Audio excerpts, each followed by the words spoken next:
안녕하세요, 여러분. 오늘 요한복음 마지막 부분 같이 한번 살펴보는 시간 갖도록 하겠습니다. 요한복음 19장은 빌라도의 법정부터 나와요. 이거 예전에 이 그림도 한번 보여드렸던 것 같은데요. 지오토라는 화가가 그린 모욕당하는 예수. 예, 군인들은 가시나무로 관을 엮었습니다. 여기 가시관 여기 이렇게 있고요. 그 다음에 자주색 옷을 입혔다 그러는데 지금 여기는 자주색 옷은 금포로 입혔네요. 유대인의 왕이여라고 부르면서 때렸다라는 기록이 누가복음 19장에 있습니다. 자, 빌라도와 유대인의 이야기 19장에 나오는 거 한번 좀 볼까요? 예수의 3부작 중에 이 사람을 보라 호모에케 미할 bun치치 헝가리 작가가 그린 그림인데요. 빌라도가 이 사람을 보라라고 하면서 이야기를 했어요. 근데 이 사람을 보라라고 하면서 뭐라 그랬을까? 이 사람은 죄가 없다. 나는 이 사람을 죄를 못 찾겠다라고 했는데 이 무리들이 난리를 치죠. 이 소리 들고 뭐 하는 걸까요? 십자가에 못 박게 하소서, 제발 십자가에 못 박게 하소서 뭐 이런 사람들 아닐까요? 아니면 제가 잘못해서 그래서 이 사람들은 예수를 보고 이제 기절하고 손들고 있는 절하고 손들고 있는 건지 거기까지 잘 모르겠습니다만 어쨌든 간 지금 이렇게 지금 난리치는 이 사람들 5일 전에 그 호산나 호산나 불렀던 사람들입니다. 호산나 우리를 구원하소서라고 불렀던 사람들이 지금 이러고 있는 거죠. 빌라도가 나는 이 사람에게서 죄를 못 찾았다 그랬더니 유대인이 십자가 못 박으라 십자가 못 박으라 이야기합니다. 빌라도가 그럼 니네가 데리고 와서 죽여 왜 나한테 죽이라 그래 그랬더니 우리에게 있으면 법이 있었으면 사형시킬 수 있는 권한이 있었으면 우린 당장 죽였다. 여기까지 끌고 오지도 않아 돌로 쳐 죽였다. 신성모독자이다. 지금 유대인들이 막 그러고 있는 겁니다. 빌라도는요 예수를 놓으려고 애를 썼고요. 유대인들은 이 사람을 놓으면 가이사의 충신이 아니라고 이야기를 했습니다. 자, 빌라도가 이 사람이 너희 왕이라고 하는데 왜 너희 죽이려고 그러냐 그랬더니 유대인들이 뭐라 그러냐면 이게 중요한 거예요. 가이사 외에는 우리에게 왕은 없습니다. 자, 여러분 유대인의 왕은 누구예요? 유대인의 왕은 하나님입니다. 하나님. 유대인은 왕은 하나님인데 가이사 외에는 우리에게 왕이 없다라고 했을 때 예, 로마 황제가 그들의 왕이 된 거죠. 결국엔 뭘까요? 권력과 힘. 예. 이게 우리의 왕이라고 그들은 선언한 겁니다. 예수는 권력과 힘이 아니라 섬겨야 한다, 낮아져야 된다, 서로의 발을 닦아줘야 된다, 서로 사랑해라 이렇게 얘기를 했었죠. 그러나 유대인들은 가이사 외에는 우리에게 왕이 없다라고 하면서 힘과 권력을 탐했던 것을 우리는 말씀 속에서 볼 수 있습니다. 예, 고난 받으시는 주님 그런 이 세 가지 종류인데요. 마네라는 사람이 그린 조롱받는 그리스도라는 그림도 있고요. 카라바치오 라는 화가가 그린 그 면류관을 씌우는 구인인들 여기서 면류관 씌우는 것 같아요. 붉은색 옷 입었고요. 부게로라는 사람이 그린 그리스도의 고난인데 채찍질 하는데 이 채찍 뒤에 예전에 그 성경이 아니라 그 역사학자들이 쓴 책, 그런 책에 보면 채찍 뒤에 쇠 갈고리나 뭔 동물의 뼈를 껴놓고 그거를 해가지고 칠 때마다 이렇게 살점이 팍팍 뜯어져 나가는 그런 채찍이 있었대요. 그렇게 해서는 예수님을 그렇게 쳤다 그러고 하더라고요. 자, 골고다 언덕의 해골이라는 뜻이고요. 갈보리라는 이름도 있습니다. 예수의 십자가 가운데 좌우에는 강도들이 있었고 이 그림은 고베르토 플링크라는 사람이 그린 그림인데요. 예수님을 중심으로 좌우에 그 강도들이 있고 이 여인 지금 여기 실신한 이 여자를 마리아라고 하고 여기 붉은색 옷 뒤에 입은 사람을 요한이라고 표현을 합니다. 그리고 성경에 나오는 수많은 여인들, 이 여인들을 표현을 했고요. 이 사람이 아마 아리마대 요셉이라고 그렇게 표현을 한 것 같습니다. 자, 그런데요, 여기 보면은 이쪽부터 이렇게 읽어야 되죠. 유대인의 왕 예수 그리스도 뭐 이렇게 쓴 겁니다. 그래서는 그런 골고다에서 그렇게 그림이 있었다라고 보시면 되고요. 십자가 위에서 하신 7개의 말씀이 있어요. 이거 우리 이번에 저기 언제야 사순절 때 교회 곳곳에다가 이제 포스터를 붙일 겁니다. 사순절에 포스터를 붙이고 암송도 할 수 있으면 하고 이럴 건데요. 먼저 볼까요? 아버지여 저희를 사하여 주옵소서 저들이 하는 짓을 알지 못하나이다. 이것은 이제 예수님을 조롱하고 예수님의 옷을 제비뽑고 그럴 때 했던 거고요. 내가 진실로 내게 이르노니 오늘 내가 나와 함께 낙원에 있으리라. 이거는 강도에게 하는 말씀이시죠. 여자여 보소서 아들이니이다 보라 내 어머니라. 이거는 마리아와 누구에게 했을까요? 요한 내게 했던 거고요. 엘리엘리 라마 사박다니, 이거는 하나님 나의 하나님 어찌하여 나를 버리셨나이까, 이렇게 기도하는 거고요. 내가 목마르다, 네, 다 이루었다, 내 영혼 아버지 손에 부탁하나이다 하고 돌아가셨습니다. 9시에 십자가에 달리셔서 3시에 돌아가셨죠. 자, 예수님이 무엇을 다 이루셨을까요, 여러분? 이제 안드레아 만타냐라는 사람이 그린 십자가에 달린 예수 두 도둑이라는 그림인데요. 예수님 여기 있고 이렇게 십자가에 두 강도를 달았습니다. 근데 이거는 지금 우리가 성화다 보니까 예수님을 그래도 조금 더 신성시하기 위해서 혹은 예수님의 수치를 가리기 위해서 그렇게 이 그림을 표현하지만요. 원래는 이 사람들 다 벌거벗겨서 그 십자가에 매답니다. 그래서 온갖 사람들이 지나가면서 저주하고 욕하고 그러는 거예요. 그러니까 이 사람들은 창피하죠. 왜냐하면 벌거벗겨져서 십자가에 달렸기 때문에 그게 수치스러운 십자가라는 거예요. 벌거벗겨져서 십자가에 달렸죠. 그다음에 아래에 사람들이 와서 욕하죠. 그다음에 나 이거 아프죠. 그러니까 여기 달려 있으면서 별의별 소리를 다 한대요. 욕도 하고요. 막 그런 것들 구경하러 사람들이 십자가에 몰린다 그러더라고요. 네. 그 주석서에서 그렇게 봤었는데요. 예. 근데 예수님은 짧게 돌아가셨죠. 그만큼 몸이 약하셨다. 우리는 그렇게 생각할 수 있습니다. 주님이 다 이루셨다라고 했을 때 무엇을 다 이루셨을까요? 하나님께서 맡기신 사명 뭘까요? 세상 죄를 지고 가는 어린 양의 사명을 다 이루셨죠. 그래서 모든 이에게 구원의 놀라운 은혜를 우리에게 주셨죠. 그 다음에 예수님은 자신의 생명을 바치면서 하나님께서 순종했습니다. 겟세마네 기도 기억나시죠? 아버지 뜻이면은 마시겠습니다고 했던 그 순종의 일 다 하셨죠. 그래서 예수님께서 그 순종을 해서 우리는 구원을 받았고 하나님을 알게 되었고 영생을 허락받게 되었습니다. 이게 예수님께서 다 이루신 십자가에서 다 이루신 사건입니다. 자, 예수를 창으로 찌르다라고 했는데 루벤스라는 작가가 그린 이 예수를 창으로 찌르다. 그다음에 이거 운보 김기창 화백이 그린 여기도 예수를 창으로 찌르다라는 그런 그림이 있어요. 십자가의 고난이라고도 하는데요. 예. 이 옆구리에 누가요? 저기 도마가 내 손을 넣어보지 않고서 믿지 못하겠다까지 그렇게 했던 그 상처죠. 자, 이제 예수님이 돌아가신 것을 보고 유대인들이 빌라도에게 요구합니다. 예수님 십자가에 못 박힌 시각과 시간은요. 오전 9시부터 오후 3시. 이거는 우리나라 시간이에요. 여기서 6시간씩 빼면 3시에서 9시라 그러죠. 예. 예수님 운명 뒤 3시간 후면은 유대인의 명절이 시작됩니다. 6월절. 6월절에 이거 달아놓으면은 안 돼요. 안식일에 큰 명절에 시체를 두는 것은 우리 율법에 어긋나니, 그러니까 근데 이거 내가 가서 만지면 나 부정해서 6월절 잔치 참석 못하니 내가 좀 치워주면 안 되겠냐라고 빌라도에게 요구합니다. 빌라도가 귀찮아 죽겠는데 그러면서 그 확인해 보라 그러죠. 백부장한테 정말 죽었는지. 그래서 예수님 좌우했던 강도들은 다리를 꺾어서 죽여버리는데요. 왜 그럴까요? 예수님은 다리를 꺾지 않았습니다. 구약의 예언을 이루셨는데요. 출애굽기 12장 46절에 보면 6월절 양고기는 뼈를 꺾지 말라는 그런 말씀이 있습니다. 그러니까 예수님의 뼈는 꺾지 않았습니다. 그리고 피와 물이 함께 나왔는데 스가랴 12장 10절에 보면 그들이 그 찌른 바 그를 보고 그를 위하여 애통하기를 이라는 그런 말씀이 기록되어 있는데요. 그들이 그를 찌른 바, 창으로 찔렀다라는 것이 예언이 되어 있습니다. 그를 위하여 통곡하기를 장자를 위해 통곡하듯 하리라. 모든 사람이 예수의 그 참찔림을 보고 통곡했다라는 거죠. 성경의 예언대로 예수님은 죽으셨습니다.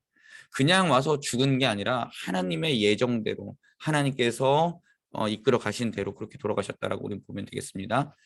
자, 이제 예수님 십자가에서 내리는데요. 루벤스하고 렘브란트가 똑같은 그 주제를 가지고 그렸어요. 자, 근데 루벤스는 전에 한번 말씀드렸던 것 같은데 가톨릭 계열의 그 신앙을 가진 화가였고요. 렘브란트는 개신교도 종교개혁 이후에 개신교도의 그 신앙을 가진 사람이었습니다. 그래서는 예수님을 내릴 때 누가 내리냐면 빨간 옷을 입은 검은 옷을 입은 사제들, 이 빨간 옷을 요한으로 표현하거든요. 그래서는 우리가 이 요한과 그런 사제들의 전통을 이어받은 사람들이 예수님의 시체를 내려받았다. 그래서 우리에게 정통성이 있다. 이런 것도 표현하고요. 여기서는 이 사람이 아리마대 요셉이라고 이야기를 하고 예수님의 시신이 완전히 힘이 없는, 여기는 종교개혁 이전이다 보니까 루벤스는 인간의 아직까지도 무엇을 할 수 있다라는, 그래서 굉장히 인간을 우락박하게 그리고 그러는데, 렘브란트는 완전히 힘이 없는 정말 인간 예수의 모습을 그대로 그렇게 그린 거죠. 자, 이런 건 나중에 한번 미술사에서 한번 또 다시 이야기할 수 있으면 좋겠고요. 자, 무덤으로 옮겨지는 예수 카라바조라는 사람이 그렸고요. 여기는 그리스도의 매장 렘브란트가 그린 그림인데요. 예, 렘브란트 요 약간 어인데, 예, 제가 오타를 냈습니다. 예, 그래서는 여기는 빛이 이 밖에 십자가의 골고다의 그 십자가가 여기 보이고요, 밖에 보이고요. 여긴 예수에게 또 집중을 하죠, 빛을. 그래서 예수님이 이제 거기다 매장하는 사람들을 보여주고 있습니다. 자, 예수님의 시신을 달라고 하는 사람들이 있었어요. 아리마대 사람 요셉과 니고데모입니다. 자, 먼저 요셉을 살펴볼까요? 예수님의 제자였으나 유대인 두려워서 숨기고 있었고요. 예수님 돌아가신 후에 자기가 예수님의 제자임을 밝힙니다. 자신의 무덤을 소유할 정도로 꽤 부자였고요.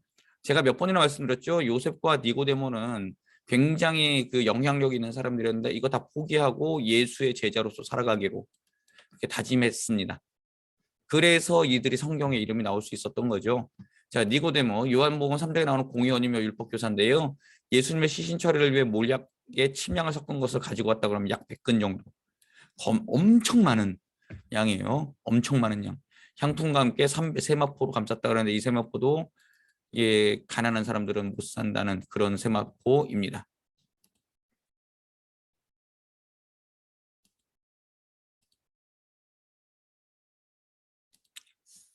예, 그래서는 이 두 사람이 가서 예수님의 시신을 달라 그랬고 향품으로 잘 감쌌고 그 다음에 무덤에 안치했습니다. 그 장소로 여인들이 봤지요.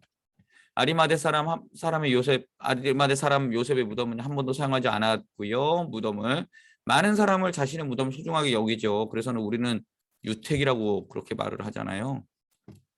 그리고 이거를 준비하는 사람들은 굉장히 그 예수를 안 믿는 사람들의 예를 들어볼게요. 예수를 믿는 사람들도 그런 사람들도 있지만 명당 중에 명당을 찾죠. 그다음에 뭐 풍수관들을 데리고 다니면서 여기가 뭐 왕이 될 상인가 뭐 이런 것들도 하고 그러잖아요. 그게 다 그 저기 뭐야 죽은 사람들의 영향이 있다라고 생각을 했기 때문에요. 이 사람도 그랬을 거예요. 되게 좋은 무덤 준비해놨겠죠. 왜냐하면 부자니까요.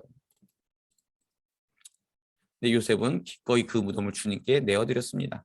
자신의 것을 자신이 죽고 들어갈 그 장소까지 주님께 헌신한 거죠.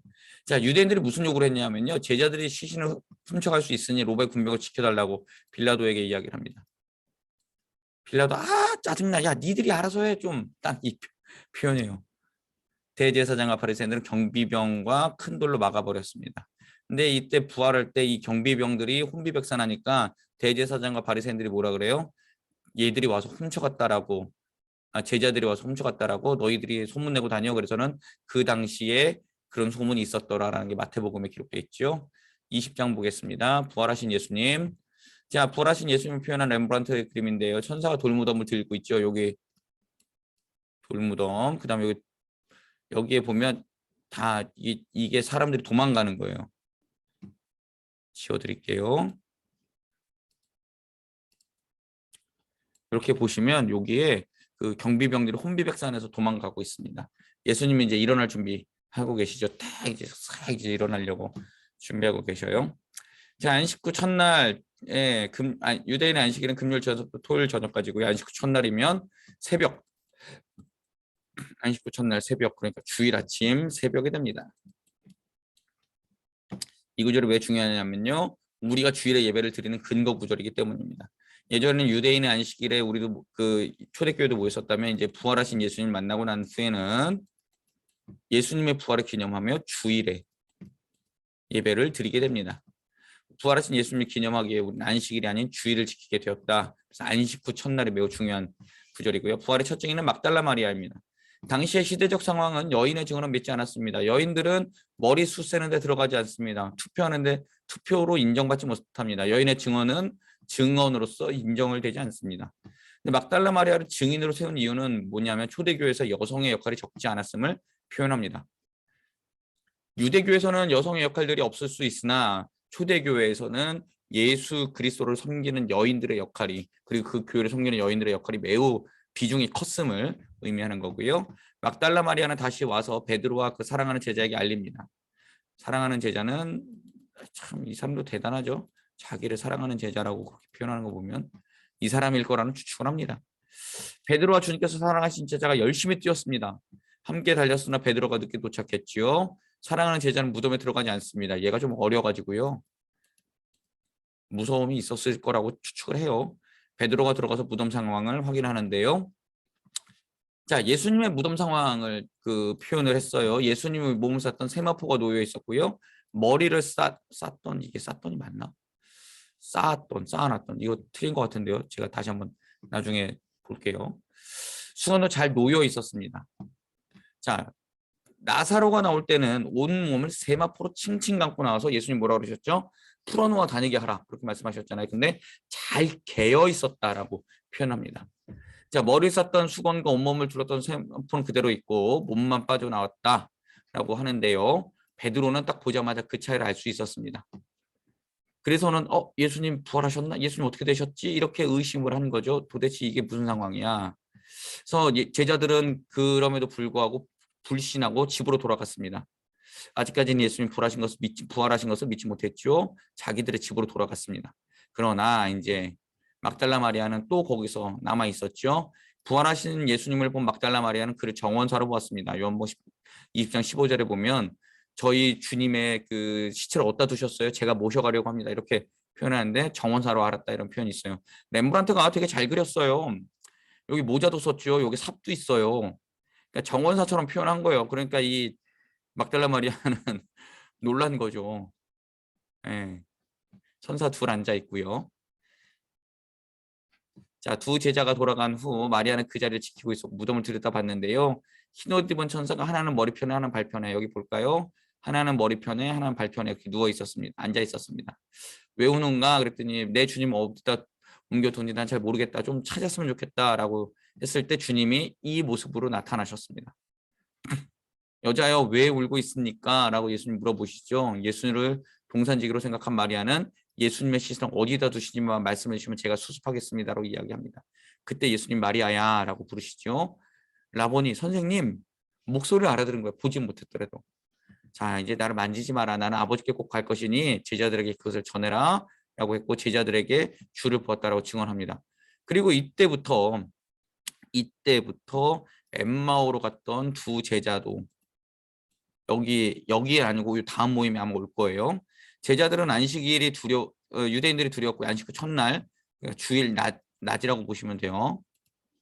새벽 말고 모든 출입문을 닫았습니다. 왜요? 유대인들이 들어오면은 자기들 잡혀가야 되잖아요. 그러니까 문을 닫고 있었던 제자들, 이해가 되죠. 당연히 큰일 납니다. 근데 예수님 버리고 도망쳤던 자들이 되게 두려웠었어요. 유대인이 두렵고 혹시라도 예수님 유령으로 나타나면 어떡하지? 그런 것 때문에 두려웠습니다. 그 가운데 나타나신 예수님, 제자들은 경악했습니다. 우리 누가복음 할 때 좀 살펴봤었고요. 문 다 닫았어요. 창문까지 다 닫았어요. 근데 갑자기 뿅 하고 나타났어요. 예수님이 뿅 하고 나타났다는 표현 좀 그런가요? 어쨌든 예수님이 탁 나타나셨어요. 예수님의 손과 옆구리를 보시더니 예수님임을 확신시켜 주셨죠. 예수님의 손과 옆구리의 상처는 하나님께 순종한 영광의 상처인데 하나님께 순종한 영광의 상처를 제자들에게 보여주셨습니다. 우리에게도 이런 하나님께 순종한 영광의 상처들이 얼마나 있는지 모르겠네요. 자, 예수님의 부활의 의미는 뭘까요? 예수님과 새로운 관계성을 열 수 있는 희망. 예수님 그냥 죽어버렸다라면 절망이죠. 왜요? 우리 도망갔는데 예수님 우리가 뭐라 그럴까? 나중에 심판하러 오실 때 우리 어떻게 하실까? 그런 것 때문에 절망의 자리였는데 새로운 관계성을 열 수 있는 희망이 열린 거죠. 예수님 버리고 도망한 과거도 다시 주님을 만나서 회복될 수 있다는 희망이 생긴 거고요. 부활하신 주님을 다시 만나서 우리는 예수님을 위해서 헌신할 수 있고 생명까지 드릴 수 있다는 결단이 있고요. 우리의 죄에 대한 용서를 구할 수 있다는 소망이 있었습니다. 생기게 되었습니다. 여러분 만약에 가룟 유다가 죽지 않고 살아서 부활하신 예수를 만나서 예수님께 주님 제가 잘못했습니다. 제가 마귀에 씌었었습니다. 제가 유혹받았습니다. 저를 용서해 주십시오라고 했다면 우리 주님 어떻게 하셨을까요? 나가 이 자식아 이랬을까요? 아니었을 겁니다. 우리 주님은 어떤 죄를 지은 사람도 포용하실 수 있는 사람입니다. 분입니다. 그렇기 때문에 가룟 유다조차도 주님 제가 잘못했습니다. 그래 괜찮다. 내가 너를 안다. 그렇게 아마 받아들여 주셨을 겁니다. 그러니까 여러분 예수님 부활의 의미는 나에게도 그렇게 적용된다라는 겁니다. 내가 어떤 죄를 지었더라도 주님 앞에 용서를 구하고 회개하고 정말 다시는 그렇게 살지 않겠다라고 또 결단하면 주님은 그대로 받아주신다는 것이 우리 부활의 의미가 됩니다. 예수님 부활하지 않았다면 우리도 그냥 이 세상 살다 끝나는 거니까요. 얼마나 참 허무하겠습니까? 자, 예수님께서 이제 제자들을 파송하십니다. 평강이 있으라 아버지께서 나를 보내셨고 나도 너희를 어디로 보낼까요? 세상으로 보냅니다. 우리는 세상에 파송받은 존재이지 교회에 파송받은 존재가 아닙니다. 그래서 예전에 그 높은 뜻 계열의 그 담당 목사님 하셨던 김동호 목사님 요새 이제 암투병 하시느라고 굉장히 고생하시는데요. 김동호 목사님이 동안교회 계시고 높은 뜻 그 숭의교회 계실 때 그런 말씀하셨었죠. 교회 구역장 하지 말고 저기 교회 동네 반장하라고 그런 말씀하셨다라고 설교 시간에 들었었습니다. 예, 왜냐하면 교회는 교회에서 섬기는 사람도 있고 그렇지만 섬기는 것을 교회로만 국한하는 것이 아니라 나아가서 세상 속에서 예수의 마음을 가지고 섬겨야 한다. 그렇기 때문에 그 목사님 그러셨다고 그러더라고요. 예, 우리는 교회에 파송받은 존재가 아니라 세상으로 파송받은 존재입니다. 그래서 좋은 이웃으로 있어야 되고요. 좋은 사람이 먼저 되어야 됩니다. 좋은 교인이 먼저가 아니라요. 좋은 성도가 먼저가 아니라 좋은 사람, 좋은 이웃, 그 다음에 좋은 가족으로 먼저 있어야 함을 우리는 꼭 기억해야 됩니다. 자, 예수님께서 파송하시면서 그냥 보내신 게 아니라 숨을 후 하고 내쉬면서 성령 받으라 그렇게 말씀하셨습니다. 창세기 2장에 하나님의 숨인 거죠. 생명이 되었다라고 하나님께서 그 코에 생기를 불어넣으셨으니 이 흙이 생명이 되었다라고 하셨던 것과 다시 한번 회복시키는 역사가 있게 됩니다. 그래서 우리는 예수님께로부터 이 세상에 파송받을 때 성령 받은 존재로 나아가게 됩니다. 그래서 사도행전 1장 8절에 뭐라고 하죠? 너희에게 오직 성령이 임하시면 권능을 받고 예루살렘과 온 유대와 사마리아 땅끝까지 이르러 내 증인이 될 것이다 라고 말씀하신 그때 성령이 너희에게 임했기 때문에 너희는 갈 수 있다라고 예수님 말씀하시는 겁니다. 자, 홀로 보내지 않으시고 성령과 함께 하셨지요. 성령이 함께 하심으로 지자들은 예수님의 권능, 그래서 사도행전 1장 8절의 말씀이 그대로 이루어집니다. 야, 이게 제일 유명한 그림이죠. 카라바치오가 아니라 카라바치오의 그림인데 이거 되게 유명한 그림이죠. 의심하는 도마. 네, 이거 카라바치오가 조금 오버했고요. 안 넣었어요. 예수님 뭐라 그러셨냐면 보지 않고 믿는 자가 복되다라고 하면서 안 넣었어요. 도마는 놀랍고요. 상처를 보라는 예수님이시고요. 이 제자들이 상처에 집중하죠. 야, 진짜 있어. 이렇게 보는 듯한 느낌입니다. 자, 도마는요. 예수님 부활하신 그날 저녁 모임, 난 모임에 있지 않았습니다. 제자들이 부활하신 주님 보았다라고 하니까 도마가 웃기는 소리하고 있어. 그의 손 못자국을 벗고서 내 손가락 거기에 놓고 내 손을 그 옆구리에 놓기 전에 난 안 믿을 건데 야, 말도 안 되는 소리 좀 하지 마. 니네 유령 본 거야. 지금 이렇게 도마가 이야기하는데요. 야, 나도 믿고 싶은데 제발 나를 믿게 해달라고 이렇게 요청하는 겁니다. 그런 도마에게 누가 오셨을까요? 예수님이 뜩 하고 나타나셨죠. 부활 후 8일로 지나서 제자 공동체가 또 문을 잠그고 있었습니다. 예수님이 그 가운데 오셔서 평강이 있으라 말씀하셨습니다. 자, 왜 평강이 있을까요? 두려워 떠는 자들에게. 이 평강 누구의 평강일까요? 하나님의 평안. 예, 하나님의 평안. 세상은 알 수도 없고 세상은 줄 수도 없는 그 평안이 너에게 있기를 원한다라고 주님 말씀하셨죠. 그리고 나서 자, 보세요. 이게 무서운 거예요. 도마야, 내 손가락을 이리 내밀어 보라. 그리고 내 손을 내 옆구리에 넣어봐라. 그렇게 말씀하셨잖아요. 도마가 그때 깜짝 놀란 거예요. 왜 그랬을까요? 이스라엘 사람들 머릿속에는 하나님은 무소부재, 없는 곳이 없다라는 하나님에 대한 인식이 분명히 있었어요. 그런데 자, 보세요. 이때 예수님 안 계셨잖아요. 근데 도마가 했던 이야기를 예수님 다 알고 계셨어요. 그러면서 넣어보라고 했을 때 도마가 이건 하나님 아니면 안 되는 일이구나. 그래서 나의 주님, 나의 하나님이시여 이렇게 고백을 한 거란 말이에요. 주님이 하나님이십니다. 그렇게 고백한 겁니다. 이게 되게 중요한 구절이에요. 그래서 예수님 뭐라 그러시죠? 너는 나를 보고서 믿니? 안 믿고 안 보고 믿는 사람은 복된 사람이야. 그래서 우리는 어떤 사람이에요? 복된 사람이에요. 예수님 안 봤잖아요. 네, 우리는 그래서 하나님의 은혜 받은 사람은 복된 사람이에요. 얼마나 감사해요. 예수님 보고도 못 믿을 사람도 있었는데. 그래서 주님 그렇게 말씀하시죠. 그거는 우리를 가리켜서 말씀하신 거예요. 자, 요한복음 기록 목적이 20장 마지막 절에 나옵니다. 예수님의 하나님의 아들 그리스도이심을 믿게 하려. 그리고 예수를 믿고 그 이름을 힘입어 생명. 누구의 생명일까요? 하나님의 생명, 영원한 생명. 요한복음 3장 16절 한번 같이 읽어볼까요? 하나님의 세상을 이처럼 사랑하사 독생자를 주셨으니 이는 그를 믿는 자마다 멸망하지 않고 영생을 얻게 하려 하심이라. 하나님이 세상을 이처럼 사랑하사 독생자를 주셨으니 그다음 어떻게 되지? 누구든지 예수 믿으면 멸망하지 않고 머리 잡고 이렇게 잘라버리잖아요. 멸망하지 않고 영생을 얻으리로다. 요한복음 3장 16절 말씀. 아멘. 이거 예전에 많이 했었는데 까먹었습니다. 어쨌든 간에 이거 옛날 우리 많이 했었죠. 이건 복음 중에 복음이에요. 영생을 얻게 한다. 다른 말씀 다 잊어도 혹시 우리의 기억이 나중에 가물가물해져서 조금 병에 걸려서 그렇다 할지라도 딴 건 있더라도 이것만큼은 잊지 않으셨으면 좋겠고요. 아니면 시편 23편 1절 여호와는 나의 목자시니 내게 부족함이 없으리로다. 네. 여러분 이것만 계속 감동하고 계십시오. 꼭 감동하십시오. 21장 볼까요? 디베랴 호수의 어부들이라고 했는데 사명을 잃은 제자들. 그 후에 부하로 어느 시점인지 모르지만 언젠가 이런 일이 있었다고 합니다. 시몬, 베드로, 도마, 나다나엘, 요한, 야고보, 다른 제자들 7명인데요. 얘네들 다 어느 동네 사람일까요? 갈릴리 사람들입니다. 갈릴리 사람들. 베드로가 나 물고기 잡으러 간다 라고 했을 때 이 사람들 다 따라갔어요. 자, 예수님 뭐라 그러셨죠? 베드로에게 너는 사람 낚는 어부가 될 거야 라고 말씀하셨는데 자기는 실패했다고 생각해서 다시 옛 고향으로 돌아갑니다. 그때 이제 물고기를 밤새도록 잡았는데 못 잡았어요. 그때 예수님이 또 뭐라 그러시죠? 오른편에 그물을 던져라 그랬을 때 153마리 잡았다 그러죠. 그래서 모나미 153 볼펜이 여기서 나왔습니다. 모나미 153 볼펜.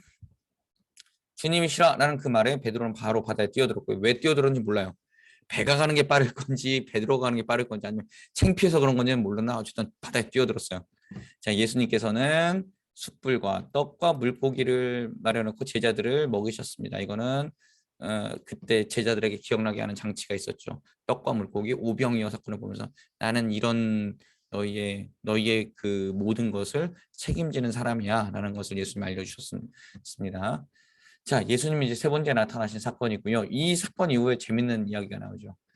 예수님이 너 나 사랑하니. 어우, 이거 진짜 여러분 생각해 보세요. 나 3번이나 배반했는데 와가지고.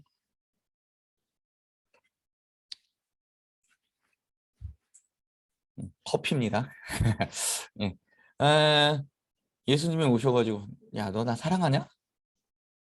와, 생각만 해도 아찔해요.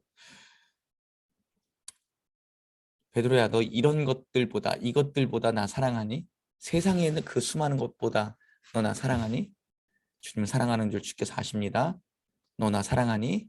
주님 사랑한 줄 주께서 아십니다. 너 나 사랑하니? 주님 왜 그러세요? 주님 제 모든 거 아시잖아요. 주님 제가 주님 사랑합니다. 예. 이렇게 그랬습니다. 예수님께서는 내 어린 양을 먹이고 내 양을 치고 내 양을 먹이라 이런 말씀을 하시지요. 내 어린 양을 치라라는 건 앞으로 교회 공동체에 들어올 사람들을 책임지고 양육하라는 뜻이고요. 내 양을 치라라는 것은 교회 공동체 초대교회를 감독하고 다스리는 역할을 베드로에게 부여하셨습니다. 내 양을 먹이라는 것은요. 주님의 공동체를 주님 대신 책임지고 시편 23장 23편의 목자 역할 그 역할을 내게 부여하겠다. 예수님께서 그렇게 말씀하셨어요. 자, 그리고 나서 이제 베드로가 어느 정도 회복이 됐잖아요. 베드로 옆에서 보니까 꼴보기 싫은 놈 하나 있는 거예요. 누구일까요? 주님께서 사랑하시는 제자 옆에 있어요. 주님, 아이 저는 뭐 그 전에 이거부터 있었군요. 베드로가 어떻게 죽을지 예수님 말씀하셔요. 너 네가 젊었을 때 마음대로 다니면 나중에 늙으면은 사람들이 너를 묶어서 너 양팔을 벌리고 너 죽게 될 거야. 그래서는 이게 사람들이 묶어서 양팔을 벌리고 죽는다는 게 이거거든요. 근데 베드로가 나는 감히 그렇게는 못 죽겠다 그래서 이렇게 달려 죽죠. 거꾸로 달려 죽죠. 자, 베드로가 죽음에 대해서 예수님 말씀하시니까 베드로가 궁금한 게 생겼어요. 쟤는요, 주님. 쟤는요. 그랬더니 예수님이 뭐라고 대답하세요? 야, 쟤는 알아서 내가 어떻게 할 거니까 너는 나를 따라와. 이거 되게 중요한 말이거든요. 어, 이게 왜 중요하냐면요. 우리가 신앙생활 하다 보면요. 필생의 라이벌들이 있어요. 겉으로는 이렇게 웃고 있지만 라이벌들이 있어. 아유, 내가 저거보다 잘 돼야 되는데. 아유, 내가 더 먼저 직분 받아야 되는데 뭐 이런 상황들이 생길 때가 있어요. 그때 주님이 그렇게 말씀하세요. 저 사람은 내가 알아서 할 테니까 너만 나 따라와. 예. 그게 잘 안 돼요. 그게 잘 안 돼요. 사실이에요. 그렇지만 그렇게 주님께서 널 날 따라와 라고 했을 때 이거 한번 이렇게 여러분 선택 한번 해볼까요? 베드로는 주님의 일을 하다가 십자가에 거꾸로 매달려 죽었어요. 요한은요. 예수님께서 십자가에서 누구를 부탁하셨죠? 마리아 부탁했잖아요. 마리아가 그때부터 약 40년을 더 살았다라고 하는데요. 요한은 40년 동안 그 마리아를 섬겼어요. 섬에 갇혀서. 어, 베드로는 자기하고 친했던 베드로는 교회의 지도자가 됐어요. 그리고 어디서 못했던 듣지도 못했고 보지도 못했던 바울이라는 애가 나타나서 지도 사도라 그러면서 막 돌아다니면서 막 예수를 증거하고 다녀요. 나는 갇혀 있어요. 나가지 못해요. 주님의 말씀에 따라서 그거 할머니 모시고 있어요. 이 두 개 어떤 삶을 택하시겠습니까? 둘 다 중요한 삶입니다. 왜요? 주께서 사명 맡기신 거니까. 비교할 수가 없어요. 그래서 저는 저에게 주신 사명이 있고요. 옆에 있는 사람에게는 옆에 있는 사람의 사명이 있는 거예요. 여러분 비교할 것도 없고 다툴 것도 없고 짜증낼 것도 없어요. 주님이 주신 사명, 너는 나를 따라 아멘. 네, 주님. 그렇게 하겠습니다. 이렇게 고백하고 가면 되는 거예요.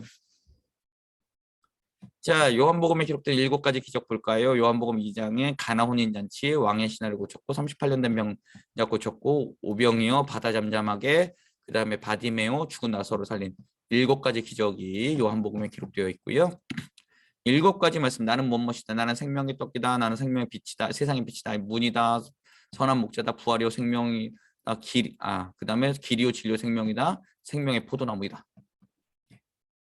요거 정도는 우리가 나중에 좀 기억할 수 있으면 좋겠고요. 자, 7가지 기적과 7가지 말씀을 통해 하시는 이야기는 예수님은 하나님의 아들이시고 하나님은 우리를 사랑하시고 예수님을 통해서 우리가 구원받을 수 있고 예수님과 함께 있을 때 영원한 생명을 누리고 주님이 나의 주님이시며 하나님이십니다라는 고백하게 한다라는 것이 요한복음의 기록 목적입니다.